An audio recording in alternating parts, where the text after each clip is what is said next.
15 menit sebelum pukul 9 malam, kami berempat telah tiba di studio televisi yang dimaksud. Itu bangunan berbentuk tabung lancip, menghujam ke langit kota Arcantum. Pucuk bangunan adalah pemancar siaran. Kami sempat makan malam di salah satu restoran sebelum menuju studio, dan kami segera tahu jika acara talk show yang akan disiarkan langsung pukul 9 itu adalah acara dengan rating tertinggi. Layar-layar hologram di rumah makan berkali-kali mengingatkan acara itu akan tayang sebentar lagi. Jutaan penduduk ibu kota Arcantum menunggu acara itu. Dengan pembawa acara hebat, bintang tamu terkenal, percakapan penuh inspirasi. Ujian seperti apa yang akan dia berikan? Sally bertanya, apakah kita harus melawan teknik bertarung miliknya? Atau sesuatu? Sally mencoba menebak-nebak. Aku menggeleng. Balthazar juga tidak tahu. Jika dilihat dari gayanya, boleh jadi kita hanya disuruh menjadi bintang tamu acaranya, Sally. Ali menjawab santai, kita akan viral di klan ini. Sally tertawa, itu tidak mungkin. Lady Opera adalah mantan anggota pemburu, dia tidak akan menguji orang lain dengan memberikan kesempatan tampil dalam acara populer. Kami berempat dengan mudah memasuki studio televisi. Kartu pas yang diberikan Lady Opera membuat petugas keamanan membentangkan karpet merah. Studio itu telah dipenuhi undangan penonton, tak kurang dari 200 orang, memenuhi kursi-kursi yang menghadap panggung talk show. Mereka terpilih dari jutaan yang mengirimkan aplikasi menjadi penonton langsung. Kru televisi bersiap-siap siaran live. Kalian diminta menemui Lady Opera di belakang panggung. Salah satu kru televisi memberitahu. Balthazar mengangguk mengikuti langkah kru tersebut. Selamat malam pengintai, Lady Opera menyapa lebih baik saat kami memasuki belakang panggung. Balthazar balas menyapa, mengangguk sopan. Selamat malam anak-anak. Lady Opera menatap kami bertiga satu persatu. Kami mengikuti teladan Balthazar. Aku minta maaf jika pertemuan kita sebelumnya berlangsung tidak baik. Kalian sepertinya telah berusaha menemuiku bahkan sejak acara di pavilion anak-anak RS, bukan? Lady Opera tersenyum, senyum khasnya, yang ada di banyak foto-foto.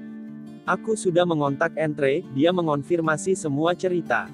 Beberapa petugas ibu kota Arcantum juga menuju Pegunungan 7, menara itu telah runtuh, mereka sedang berusaha menemukan tubuh Archie, dimanapun dia berada. Ini kabar yang sangat menyedihkan, Archie yang malang, siapapun kelabu dia jelas petarung dunia paralel yang hebat. Sangat hebat, Balthazar berkata pelan. Ya, aku bisa membayangkannya.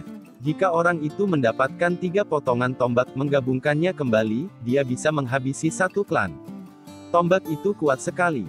Diciptakan oleh Finale dari bahan terbaik, ditempa di magma abadi, menyerap kekuatan inti klan Komet Minor. Apakah Nyonya akan memberikan potongan kedua kepada kami? Lady Opera tertawa, melambaikan tangan, bagaimana aku tahu kalian juga tidak akan menggunakan tombak itu untuk hal-hal yang jahat? Ali terdiam. Aku tahu, selain melewati ujian Archie, kalian juga melewati ujian Kai dan Nai saat menuju klan Komet Minor.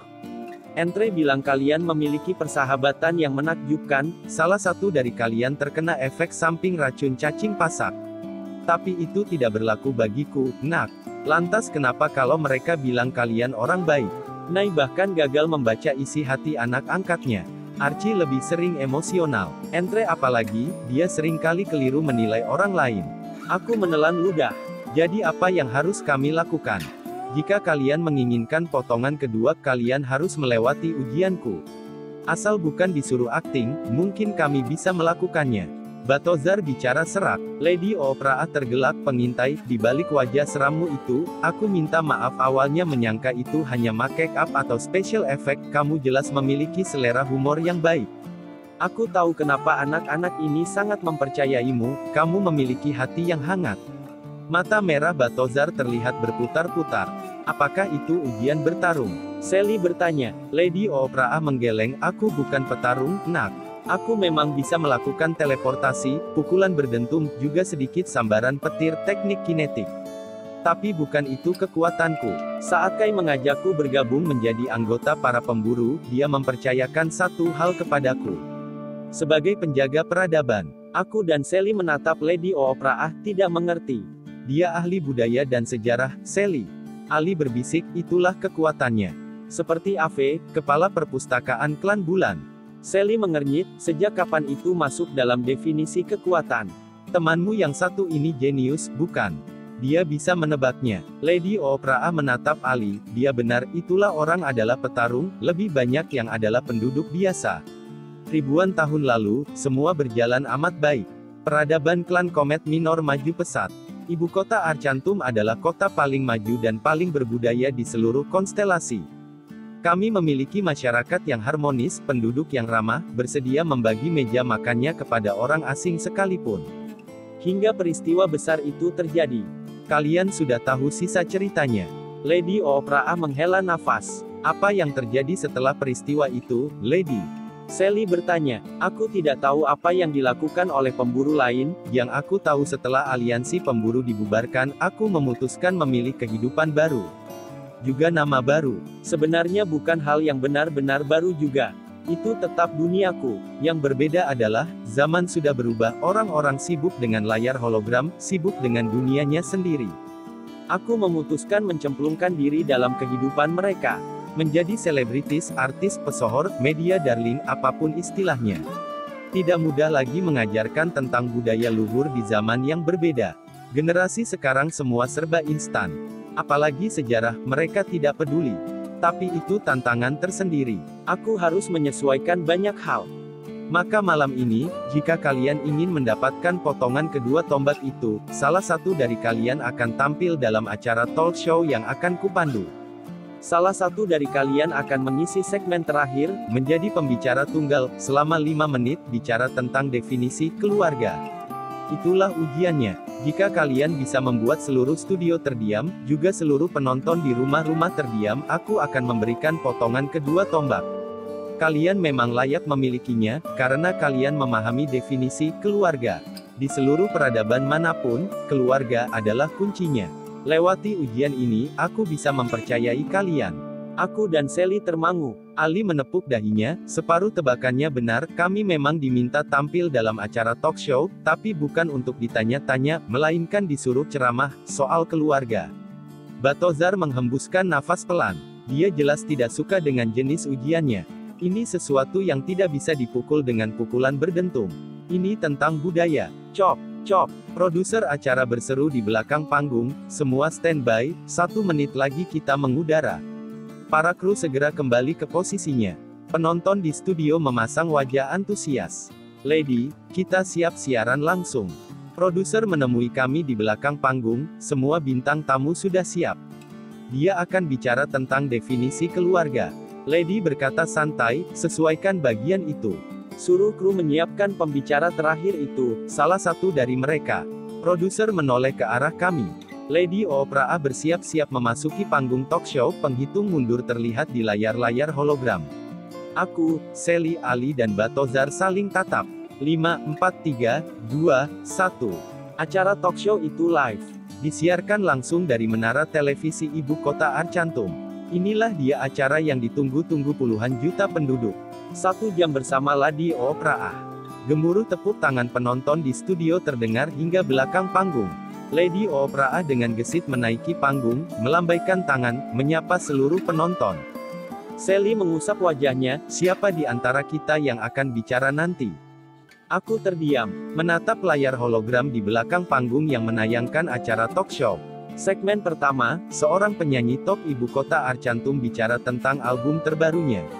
Penonton menyimak dengan antusias. Sesekali terdengar gelak tawa. Lady Opraa adalah pembawa acara berpengalaman, humoris, pandai memancing jawaban atas pertanyaan yang sensitif, itulah kenapa acaranya sangat disukai.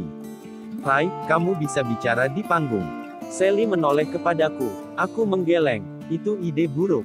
Jangankan bicara di acara televisi, bicara di depan kelas saja aku gugup. Itu tidak pernah menjadi keahlianku. Sally menatap Balthazar, Master B. Apakah Master B bisa bicara?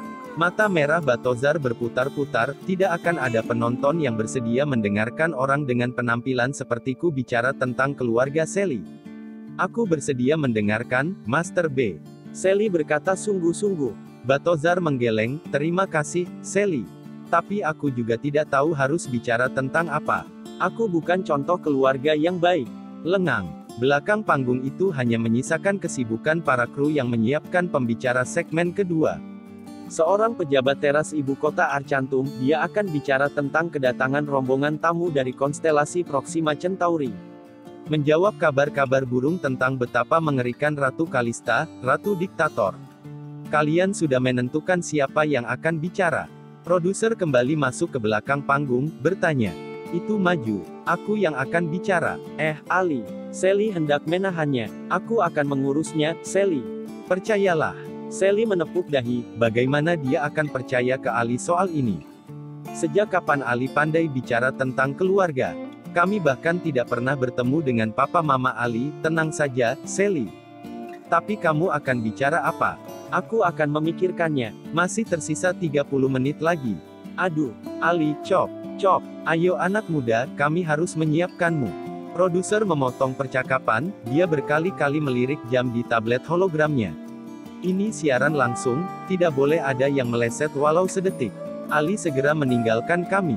Dua kru segera menyambutnya. Aku dan Sally saling tatap. Percayakan kepada Ali, Sally. Batozar memecah lengang, dia akan mengurusnya. Asterisk 30 menit yang menegangkan. Ini benar-benar pengalaman baru di petualangan ini. Kami terbiasa menghadapi hewan-hewan mengerikan, makhluk-makhluk berukuran raksasa. Kami juga pernah melintasi lorong-lorong bawah tanah. Bertemu lawan-lawan tangguh. Tapi kali ini Ali akan tampil di acara talk show, bicara tentang keluarga. Aku menghela nafas, itu tidak pernah terbayangkan. Aku tidak tahu apa yang disiapkan oleh kru di ruang tunggu. Mungkin Ali sedang di make up, itu bisik Sally. Mungkin juga sedang mengenakan pakaian yang lebih keren, itu kembali bisik Sally. Semoga dia tidak gugup, kembali Sally berbisik. Soal gugup, aku yakin Ali tidak akan gugup. Dia selalu santai dan tidak peduli atas banyak hal, bertemu si tanpa mahkota saja Ali baik-baik saja. Yang aku khawatirkan apa yang akan si biang kerok itu bicarakan. Dia tidak pernah serius kecuali soal pengetahuan dan teknologi. Bagaimana mungkin dia akan bicara tentang definisi keluarga? Bagaimana kalau dia ternyata bicara ngelantur kemana-mana, membuat malu? Pemirsa, kita kembali dalam acara 1 jam bersama Lady Opera. Layar hologram di belakang panggung kembali menayangkan acara setelah dijeda beberapa tayangan iklan. Gemuruh tepuk tangan penonton di studio terdengar. Ini segmen terakhir, pamungkas. Mereka menebak-nebak apa yang akan ditampilkan oleh Lady Opera. Kejutan apa yang akan muncul? Kamera terbang kembali meng-close up wajah Lady Opera. Jauh sekali. Mereka adalah petualang. Melintasi berbagai klan. Aku tidak pernah menyukai para petualang, kalian semua tahu itu. Tapi teman-teman baikku bilang kepadaku, jika mereka adalah rombongan yang baik hati dan menginspirasi. Aku dan Sally saling tatap. Mungkin yang dimaksud Lady teman-teman baiknya adalah Archie, Enter, Paman Kai dan Bibi Nai yang sejauh ini telah membantu kami. Maka malam ini, sebagai penutup segmen terakhir, aku akan memberikan seluruh panggung ini kepada salah satu dari mereka. Mari kita dengar apa yang akan dia sampaikan. Apakah mereka memang benar-benar menginspirasi? Dia akan bicara tentang definisi keluarga. Penonton di studio, pemirsa dimanapun kalian berada, mari kita sambut Ali. Penduduk klan bumi. Penonton bertepuk tangan. Sally meremas jemarinya. Aku menahan nafas. Lampu di atas panggung dimatikan. Gelap sejenak. Beberapa detik, sebuah lampu menyala, menyorot persis tengah panggung. Di sana, telah berdiri Ali. Hei, aku menelan ludah. Lihatlah, dia berbeda sekali. Entah apa yang dilakukan oleh kru televisi, Ali terlihat meyakinkan di atas panggung. Rambut berantakannya telah dirapikan, terlihat gagah. Pakaiannya telah disesuaikan, tak kalah elegan dengan pesohor klan Komet Minor lainnya. Wajahnya terlihat bersih, bola mata hitamnya terlihat menawan. Aku tidak tahu jika Ali bisa setampan itu. Aku bergumam, itu kalimat yang refleks sekali. Batozar di sebelahku tertawa kecil. Beruntung Sally yang sedang cemas tidak terlalu memperhatikan kalimatku. Atau dia akan mengolokku habis-habisan. Selamat malam penonton di studio, pemirsa dimanapun kalian berada. Ali mulai bicara, semua orang memang sejak tadi menunggu dia bicara. Ali memperbaiki posisi berdirinya, menantang sorot lampu dengan tatapan tajam, penuh percaya diri. Namaku Ali, aku penduduk klan bumi. Kami datang berempat, 3 temanku menunggu di belakang panggung ini. Ali diam sejenak, nyengir santai. Aku tidak akan banyak basa-basi, karena itu bukan tabiatku. Usiaku 16 tahun, tidak ada rumusnya aku paham tentang definisi keluarga. Maka jika kalian ingin mendengarkan tentang definisi keluarga dariku, itu sia-sia belaka, aku tidak tahu. Seluruh penonton terdiam. Tapi mereka terdiam bukan karena terpesona, mereka bingung. Jarang sekali ada bintang piatu, sejak dilahirkan dia tidak pernah melihat orang tuanya, tidak pernah kenal, tidak pernah tahu wajahnya, suaranya, belasan tahun dia ingin tahu siapa orang tuanya. Memeluknya, menciumnya, apakah dia bisa menjawabnya? Atau bisa kita tanyakan kepada seorang anak yang dibesarkan dalam keluarga bahagia, ayah ibunya dokter, hidup berkecukupan, semua berjalan normal sejak dia bayi. Apakah dia bisa menjawabnya? Atau bisa kita tanyakan ke seseorang yang istri dan putrinya dibunuh secara kejam, lantas ingatannya dihapus 200 tahun berlalu, dia bahkan tidak mampu lagi mengingat wajah keluarganya, tergugu melukis kosong. Bisa kita tanyakan ke dia. Aku dan Sally saling tatap. Ali sedang membahas kami. Atau kita tanyakan ke seorang anggota para pemburu, yang pernah memiliki keluarga hebat, lantas kejadian besar membuatnya pergi, meninggalkan semuanya di belakang. Memilih nama baru, kehidupan baru, bahkan keluarga baru. Dia seolah sangat bijak, begitu terkenal, dicintai banyak orang, semua nampak sempurna. Tapi bisa kita tanyakan ke dia definisi keluarga. Mana keluarga sejatinya? Yang dulu, atau yang sekarang? Kali ini Lady Oprah yang terdiam. Atau aku harus bertanya ke kalian, penonton di studio. Kalian tahu definisi keluarga, heh? Yang sibuk menghabiskan waktu di depan hologram canggihnya. Yang sibuk bekerja siang dan malam. Yang sibuk dengan kehidupan kesehariannya. Sibuk berkomentar banyak hal, sibuk membicarakan banyak hal, bahkan sibuk mengurusi kehidupan keluarga artis, para pesohor, sibuk sekali menyimak berita-berita gosip seolah mereka keluarga kalian, padahal bukan. Bisa aku tanyakan ke kalian apa definisi keluarga? Mana keluarga sejati kalian? Apakah layar-layar hologram semu itu? Penonton di studio sekarang benar-benar terdiam. Kalimat Ali menyindir mereka dengan telak. Aku tidak tahu apa definisi keluarga. Saat seorang bayi dilahirkan di tengah badai lautan, saat kedua orang tuanya tewas saat badai itu, dia kemudian tinggal sendirian di rumah besar bersama belasan pembantu, dengan ilusi bahwa orang tuanya masih hidup, bahwa mereka sibuk ke luar negeri. Bagaimana mungkin anak kecil itu akan tahu apa itu definisi keluarga? Omong kosong dia tahu, tapi dia memilih menjalaninya. Berhenti bertanya, berhenti menyalahkan banyak hal. Dia bertemu dengan teman-teman baiknya, berpetualang ke banyak tempat. Saat salah seorang dari mereka sakit, kesusahan, yang lain datang membantu. Saat salah seorang di antara mereka diserang, yang lain datang melindungi. Bersedia mengorbankan banyak hal demi yang lain. Ikut merasakan kesedihan, serta berbagi kebahagiaan. Saling mengingatkan dan saling menjaga. Mereka juga tidak sempurna. Mereka sering bertengkar, melakukan kesalahan, tapi mereka selalu punya pintu maaf. Rasa takut pulang, takut menyingkap semua masa lalu. Atau mengusir rasa takut jika esok lusa kekecewaan akan datang. Mengusir semuanya, lantas memeluknya dengan erat, hari ini, inilah keluargaku. Aku menjalaninya, tidak akan pernah pusing apa definisinya. Itulah keluarga menurutku. Terima kasih. Beberapa detik, wajah Ali terlihat close up di layar hologram. Lantas lampu dipadamkan. Gelap, penonton terdiam. Kemudian berdiri, bergemuruh bertepuk tangan. Standing ovation. Disiarkan langsung dari menara televisi ibu kota Arcantum. Itulah akhir acara 1 jam bersama Lady Oprah malam ini. Sampai bertemu minggu depan. Acara talkshow itu telah berakhir. Aku dan Sally berlarian menyambut Ali yang melangkah masuk ke belakang panggung. Si biang kerok itu menyengir lebar. Itu hebat sekali, Ali. Sally berseru-seru. Ali tertawa. Ya, aku memang hebat, bukankah sudah kukatakan tadi aku akan mengurusnya? Gaya khas menyebalkannya itu. Balthazar ikut tertawa, menepuk-nepuk pundaknya. Aku menatap rambut Ali yang rapi. Ekspresi wajahnya yang riang, matanya yang menawan. Ali terlihat berbeda sekali. Sally menyikutku, kamu melihat apa sih? Aku jadi salah tingkah. Melotot. Lupakan. Anak muda, Lady Oprah juga mendekat, memotong Sally yang hendak jahil, itu penutup yang luar biasa. Jika kamu tertarik, aku punya lowongan untuk pembawa acara televisi khusus penonton remaja. Kamu bisa menjadi media darling berikutnya. Ali menggeleng, potongan tombak pusakanya, Nyonya Kulture. Baik, aku akan memenuhi janjiku. Lady Opraa melepas sabuk di pinggangnya. Dia mengangkat sabuk itu, menghentakkannya, seketika sabuk lentur itu berubah menjadi keras dan kokoh, seperti tongkat pendek. Mengeluarkan cahaya lembut kuning berkemilauan. Sally berseru pelan. Aku menatap tongkat itu tidak berkedip. Aku tidak menyangka jika Lady Opraa selalu mengenakannya, menjadikannya sabuk pakaian. Lentur bagai benang, kokoh bagai tiang klan.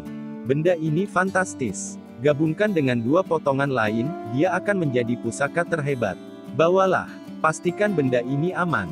Ke dalam tas ransel, potongan tombak itu kembali lentur, melingkar. Potongan ketiga ada di tangan Finale, kalian sudah tahu itu. Aku akan memberitahu tempat tinggalnya. Dia menghabiskan masa tuanya di tempat yang paling dia sukai. Tempat dia pertama kali menempa tombak itu ribuan tahun lalu. Pergilah ke tambang tua 210.579 di lembah terlupakan. Kalian akan menemukan lorong menuju komplek pertambangan itu. Sudah lama sekali tambang itu tidak beroperasi, dulu adalah pusat material terbaik. Orang tua itu, maksudku Finale, sudah pikun. Aku tidak tahu apakah dia akan menyambut kalian dengan ramah. Berhati-hatilah, meski dia sudah pikun, dia tetap pemburu yang hebat. Hanya Kai atau Nai yang bisa mengalahkannya saat berlatih. Terima kasih banyak, Lady Kulture. Batozar mengangguk takjim, bukan untuk potongan tombak itu, juga bukan untuk informasi tentang Finale, apalagi untuk tawaran menonton film itu. Melainkan sungguh terima kasih telah mempercayai kami. Itu jauh lebih berharga dibanding apapun. Lady Opraa balas mengangguk, aku tahu itu, pengintai. Oh iya, satu lagi, jika kalian membutuhkan kendaraan ada benda terbang milikku di studio film tempat syuting sebelumnya. Diparkir di dekat set cermin besar. Kalian bisa menggunakannya kapanpun. Lady Opraa mengangkat tangannya, mengirim kartu hologram ke tangan Ali, kartu pas berikutnya. Kartu pas itu juga bisa membantu kalian membuka pintu baja tambang tua 210.579. Hanya Finale dan aku yang bisa membukanya. Semoga kita bisa bertemu kembali. Aku mungkin bisa mengundang kalian menghadiri gala premier film Pengabdi Monster. Ali refleks menggeleng, itu ide buruk. Kami tidak berlama-lama lagi, kami segera meninggalkan studio tersebut, melintasi para penonton yang juga kembali ke rumah masing-masing. Yes, Ali mengepalkan tangannya. Aku tahu maksudnya, skor kami sekarang 1-1, si tanpa mahkota tidak akan bisa membentuk tombak pusaka itu tanpa potongan kedua yang kami miliki.